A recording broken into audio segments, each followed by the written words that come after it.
If your number one obsession is to make money in property, watch this video. If you're thinking about investing in property in 2026, location isn't just important, it's the most important thing that you need to be thinking about. And frankly, in my opinion, most people investing in property are fucking idiots. And the reason why I think they're idiots in the grand scheme of things, not including you, I'm sure, is they're obsessed with the property itself being a great deal and I got a great deal on this property, but it's in the middle of nowhere. And there's a reason we understand the verbiage of location, location, location. It is the single most important thing to be factoring in. So let's go macro to micro. We're a tiny island in the grand scheme of things. We're one of the highest concentration of population per square meter in the world. We're in the top 5 by city concentrated landmass, and we have the highest tourist attraction. So that's a lot of pressure on a relatively small island in the grand scheme of things. Why is this so important? Well, we are a small island, but then again, legally, we're only allowed to build on around 6% of it because of our green space that we don't like building on. And then of that 6%, we only actually build on half of it because it's too bloody expensive getting that infrastructure on. And then, of course, you've got the 80-20 principle. If you don't know what 80-20 principle is, it's Pareto's law, where 80% of our population lives in 20% of the available land. Why? Because that's where the jobs are, that's where people want to go, it's where the pubs are, the bars are, it's where the hustle and bustle is. And that's what we need to be focused around. So let's narrow it down. We've got some major regions in the UK, which is going to include Northern Ireland, Scotland, Wales, London, North East, South West, South East, North West, and of course, the Midlands. And let's break it down now. Each has its own merit, from hardcore capital growth all the way up to cash flow. And I want to break down the pros and cons of each so we can go there. So let's start with cash flow. I'm going to shout it out. Northern Ireland. Don't often talk about Northern Ireland. I don't invest particularly heavily there. I think I've got about 8 projects going on. I don't hold projects there. I do flips with mentees, but the reason to invest in Northern Ireland is affordability. And affordability is a key metric that we often don't look at, which is basically what's the average household income versus the average purchase price. And the average household income in Northern Ireland versus the purchase price, there's a phenomenal gap. Like they can afford so much more than they're paying for. It's just the demand for housing isn't as high. And so capital growth is just not a smart play whatsoever in Ireland. But if you want a nice property that will rent out to good people that are earning good money and make nice cash flow, it's really hard to argue against Northern Ireland. But that is probably where we step away and we'll go back to mainland UK right now. Let's go to the other side of this. Good old London. London's amazing. If you go historically, London will have the strongest capital growth in the UK out of any area. So here's the challenge, because you have to ask yourself, why? Why is that true? Well, is it because of locals? Yes, and then no. Let me explain. So at a certain point, London become the focal point of the UK. It's the artery, the Thames, the underground, everything. You could get to London from anywhere, right? Yeah, that's great. And so therefore, it become this bit of a powerhouse. And then the economy changed. It kept on going, it needed to grow, and it changed when the world started becoming global. And this is called comparative advantage. I know, a geeky term, right? Countries around the world started to realize that they could become stronger by working together. These are called imports and exports. And it happens in companies and football teams around the world, where I've got 2 goalkeepers that are really good and I'm going to loan them to another football club. Well, we do that on a country level. That puts us in a prime position to be invested in, so much so that we become the financial center of the world. So if we are the financial center of the world and London is the center of all of the economic activity in the UK, then all money leads to not Rome, London. And so this is really important because then we become a global player. So actually, it's a very recent thing that we really started to import and export around the world, and then investing around the world in index funds, in property, become a very real thing in the last 100 to 150 years. Q, separation economics. So what happened here is that London started to detach its pricing from the earnings of the local citizens, which is not true anywhere else in the UK, bar maybe Manchester, but we'll get to that in a moment. So then if it's not due down to household economics, then what is it based on? Well, it's based on who wants to invest in London, which is everyone. Everyone wants to invest in London. Hong Kong wants to invest in London. China wants to invest in London. The Russians want to invest in London. America wants to invest in London. So you introduce foreign investment. Now, the problem is, if you are a company and you're just getting floods of money, it's very easy to start to get greedy, even if you wouldn't consider yourself a greedy individual. And you're thinking, fuck it, I'm getting money in, let's rock and roll. But a lot of the countries out there, for example, Hong Kong, China, where there's that conflict going on, for example, America, who make it very easy to give them your money, but very hard to get it out, they started to go, hold on a second, let's regulate this, let's be careful. We don't want to go over the top here, let's focus on our own country. Whereas Russia, it's just like, fuck it, let's just go, buy everything you possibly want. And so they flooded the market. And so what you get here is something called concentration risk. And it's really important to think of on a macro scale when you're picking your areas, and why London is struggling so much since you know what happened over in Russia with Ukraine and everything else. And overnight, Russians, you're not welcome anymore from an economic investment point of view. And so suddenly Mayfair has dropped by up to 60%. And you might think, great, now's the time to invest in Mayfair. The problem is, when there's so much concentration risk, you don't want to catch a falling knife. And that's the danger is, you can easily think, oh, that was the bottom of the market, that's where everyone should have bought. Yes, that's always easy in hindsight, not when you're in there. So London is historically an amazing investment opportunity. The challenge is it's the complete opposite of Northern Ireland, where Northern Ireland is pretty much a pure cash flow play. London is almost a pure capital growth play. But when the main investment partner that contributes to that capital growth decides to close business, or we shut them off for business, what's the game? And that's the difficulty.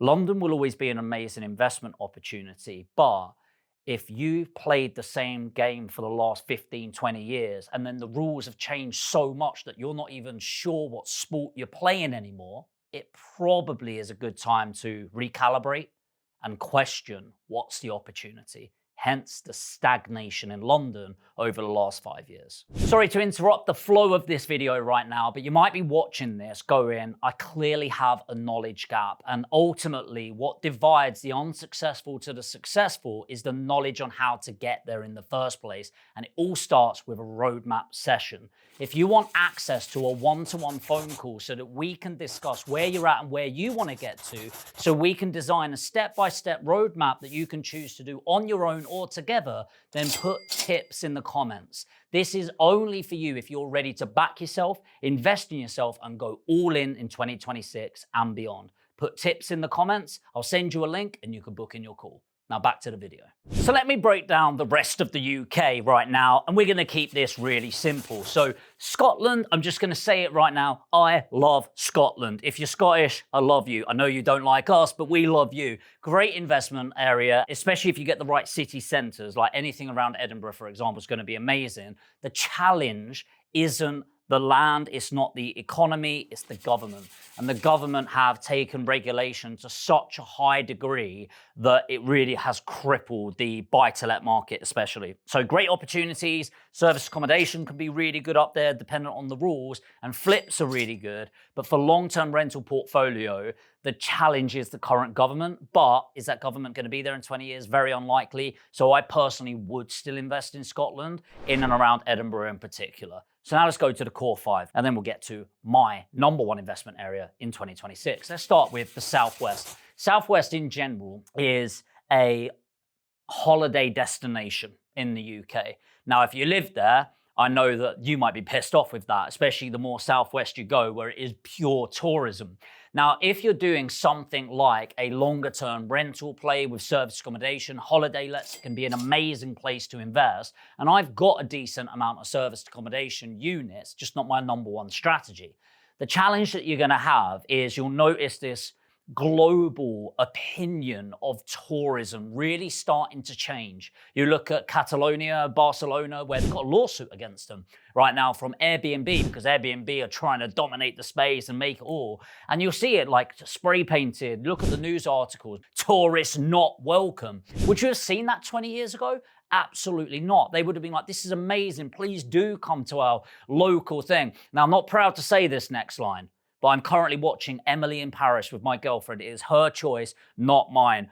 It is a decent season though, and you're getting into it. And there's this beautiful little moment where she's over in Rome right now, and it's this beautiful little village, and there's this old Italian clothing brand, and Emily, the influencer that she is, absolutely blows it up. And next thing you know, there's buses and there's people there and taking loads of photos and where's the gift shop, all of this.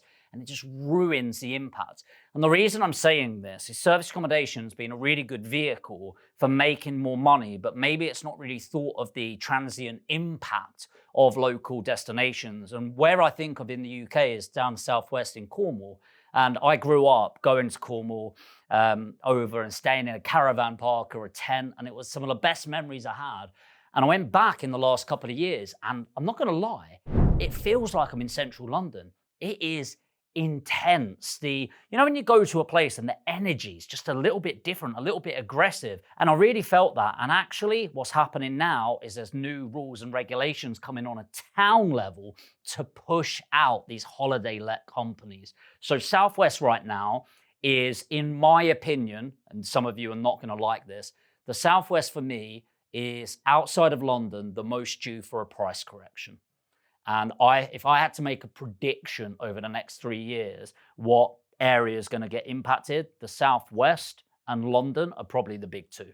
Let's move to the Southeast. Now, the Southeast is not the Southwest. It is not typically, I know you've got Brighton, for example, right down south, but in general, it's not like a massive holiday destination. Yes, you've got Kent, the Garden of England, but in general, a majority of people that work in London, they're going to be very heavily centered in the Southeast, and that is still true today. Now, what you need to be careful of if you're investing in the Southeast is the economics around the average price in the area. So you have something called the median house price, and in general, in rocky waters, you want to be below that line. And the way that I would give this as an analogy is as a nice big oak tree. Beautiful tree, it all looks gorgeous, and we all need the oak tree in all its glory to look the way it does. You need the trunk, you need the hole where the hour's going to go, you need the branches, you need the leaves, you need the twigs. But when it gets fucking windy, there's only one bit you're clinging onto, and it is the trunk of the tree. You're not going, those beautiful leaves, let's hold on to those in a hurricane, right? They're going. And that's what happens when there's a correction in the market, when this softens. Anything above the median house price gets kicked the hardest. So if you live, for example, in £1 million home in Kent versus a 400,000, which is probably the median price in most of Kent, around that 400k mark, then you're going to get absolutely battered if you're £1 million plus home. If you're at 600-700, you're probably okay. You're like the stronger branches. But if you are in that 400,000 range, yeah, you might get punched in the gut a little bit. It might hurt. Your house might sit on the market for another 3 months. But in general, if it was going to sell last year for 425 and the economy gets smashed, you might sell it for 400 this year. It's just not that much of a movement. Now, everything below the median line pushes towards it, which is why, in general, for long-term investments, I like to sit below the median house price in the UK. Ideally, in my opinion, £100,000 plus below the median house price, which I'll get to in a moment. So in short, what is the Southeast good for? For me, I think it's a great time to pick some really good deals at. If there's some really highly motivated individuals, I think you can get some great prices right now, but I would not be looking to get into Kent for long-term investment right now, but good flips, trades, assisted sales might be your friend. So then we get to Midlands and above, and everything gets a little bit more reasonable. You know, when you go to a few expensive places and you start to get normalized around there, and then you go to a restaurant where you go, yeah, it's decent food, this, not bad, nice people, and then the bill goes and you go, it's really surprising. I thought it'd be more expensive than that. Welcome to the North. You've got the Northeast, the Northwest, and then you've got Yorkshire, and then Nottingham as well. The Northeast is problematic. And the reason it's problematic is because you've got the false economy there right now. And what happened is during COVID, everything shut down. And then there was this big fear around holding money. And the reason there's a big fear around holding money is because of inflation. Inflation works like an accelerator and a brake. The accelerator is the demand, the brake is the supply. When there's a lockdown, which there was for 3 months, the brake is there and somebody has got it in gear and the foot is on the accelerator still. So we're trying to move the car, but the brake's on, and then you take it off and then boom, it surges ahead. That creates too much pressure on the economy. Inflation goes up. Inflation is the devaluation of money, i.e., a pound today is not the same as a pound tomorrow, and you can afford less and less with your money. When that happens, people have massive fear around keeping money in the bank because the value of money is going down, right? We need to get it out. We've all heard the stories of Eastern Europe and people walking around with wheelbarrows of money, or back in the Victorian era where people were using cash as wallpaper to keep warm in the winter, right? Not quite there, don't worry, we're not going draconian here. But people like, get it out, invest, invest, invest. Where's the cheapest area of the UK? The Northeast. So we had this massive pump up. So if you look at the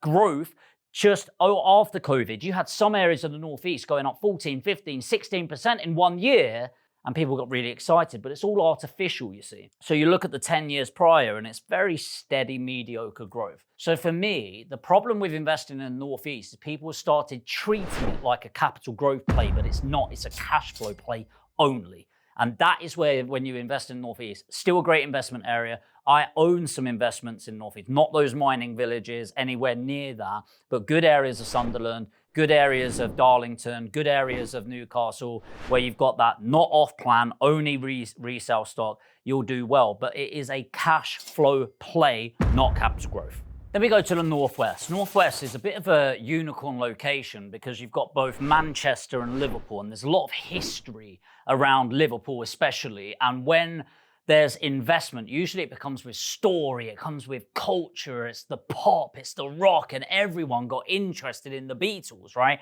And all of these people just seem to come from up there. And so much attention, so much money. And then, of course, we come back to football. And you go, oh, you're talking about comparative advantage again and imports and exports. No, I'm talking about some of the best football teams in the world. You might go, Jamie, we're talking about property, man. Why are we talking about them? Well, because this might shock you, one of the leading indicators of investors around the world to understand where they're investing in is what football team plays there. And if you can think of arguably the single most famous football team in the world, Manchester United. Manchester! You from Manchester? You like Manchester? So I am not kidding, especially investors from Hong Kong. I had it all the time where investors from Hong Kong go, where's the local football team? And you'd say it, and like people that would invest in Birmingham go, oh, how far is Manchester? It's there on the map. Oh, it's just down the road then.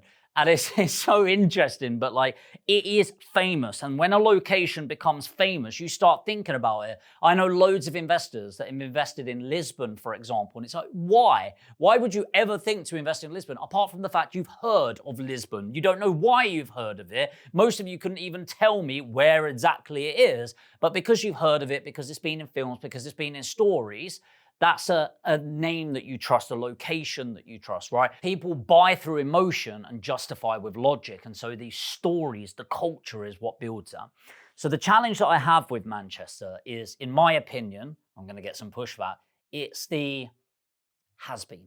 But nobody realizes they're the has-been, or everyone that's there doesn't realize they're the has-been. It's the popular kid in school that still is the same way that they were in school, apart from not realizing they're 25 now. We all know them, right? They're not that cool anymore, but you kind of humor them. And that's kind of Manchester for me. Cue the bullshit in the comments right now. And the reality is you could buy there right now and you're going to have a very good 5 to 10 years. So if you're looking to get in, get out within that 5 to 10 year period, you're going to have a great time. You'll make a load of money. You could do flips. You can do any strategy pretty much that you want there, including service accommodation for contractors and everyone like that. But I actually prefer Liverpool. If I were to invest in Manchester or Liverpool, I'd probably go Liverpool. I think they're way more reasonably priced. I think there's just as much logic for Liverpool as there is Manchester overall.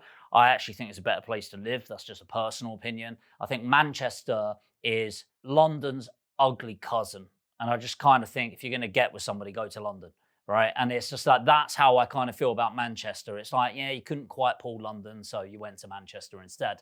Which leaves the Midlands and the North. And I think actually it's a really good representation. So Birmingham, I think, is overinflated, but it's still a lot going on there. So really great investment area. But honestly, the unsung hero, I mention it. I don't invest there heavily. So this is a very unbiased opinion here. Nottingham. I think Nottingham is a unsung hero. I think it is brilliantly positioned. I think it is ripe for investment. I think there's loads of redevelopment there. And if you want a good evidence of Nottingham, is look at the prices in Peterborough 15 years ago. Everything Nottingham has, Peterborough has. Just Peterborough got the investment zone 15 years ago. Nottingham didn't. And what I mean by that is, how long does it take to get to Nottingham from most locations in the UK? What's the transport like in and out of Nottingham? What are the trains like? And then compare that to Peterborough and look at the prices. Genuinely, I think most prices in Nottingham today should be £50,000 to £60,000 more expensive than they actually are. I think it's a phenomenal investment opportunity, and I think it ticks a lot of the boxes. But it's not number one. Number one for me has been, and it won't always will be, but for the next decade will be Yorkshire and the Humber, specifically West and South Yorkshire. As you can see by this map, this is where I have invested. This is where my clients invest. We've done over 1,000 transactions over the last decade. So the reason I like Yorkshire is the investment zones. It's got the South Bank development, which I drone on about on this channel, so you can go and check out my other stuff on there. There's huge investment vehicles, great hospitals, great schools, great logistics. You've got the Triangle. It connects you to Manchester. It connects you to London in one road all the way down. It's ridiculous. The logistics, the infrastructure, the education, the investment, the additional investment that the government's looking to make. Look online at the development zones in the UK and see how much of the funding has been allocated to the South Bank, West Yorkshire, South Yorkshire. It just creates huge opportunity. And it's opportunity all round with buy-to-lets, flips, assisted sales, service accommodation, social, commercial conversion, industrial, and land banking development opportunities. And for me, it is the unicorn, and everyone still thinks it's a horse. And it's once they realize what exactly it is, that's probably when I'll need to change tack. So look, the reality of the location, yes, it's all about regeneration, it's about the investment, it's about the schools, it's about the crime rate, but the thing that's missing from this video is you. I don't know you, I don't know your situation, but the reality is every strategy works in the UK. It's just dependent on where you want to do it. Every area within reason is a great area to be investing and building your property business at, but it really depends on what you want to do. If 2026 is the year for you that you really want to start up and scale up your property business and you're ready to go all in and invest in yourself, we've opened a brand new education platform this year. And if you want access to that, put tips in the comment right now, TIPS in the comments right now. I'll send you a link and you can book in your free one-to-one strategy session. And on that session, we can go through where you're at, where you want to get to, what strategy best aligns. And if we can help you along that journey, then we'll talk about what that looks like. But the first step is putting tips in the comments. I hope you got value from this video. And if you're not subscribed already, you know what to do. Subscribe, notification bell, and I'll see you in the next video.